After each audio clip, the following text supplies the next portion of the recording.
Dituntut ganti rugi 100 miliar oleh Gus Samsudin, pesulap merah sebut, "Saya nggak peduli."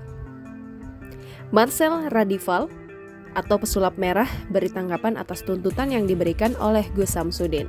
Pesulap merah dituntut ganti rugi pada Gus Samsudin untuk sebesar 100 miliar rupiah. Atas tuntutan tersebut, pesulap merah beberkan tanggapannya. Pesulap merah pilih tak mau ambil pusing atas tuntutan Gus Samsudin.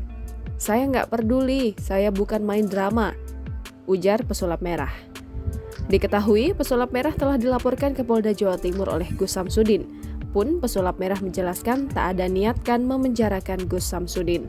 Pesulap merah menyampaikan fakta lain, selama ini Gus Samsudin hanya menghubungi melalui telepon Instagram bukan nomor pribadi. Hingga beredar kabar yang menyebut pesulap merah tak mengangkat telepon dari Gus Samsudin.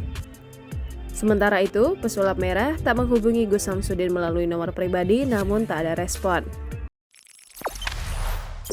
Jangan lupa subscribe, share, komen, dan like ya!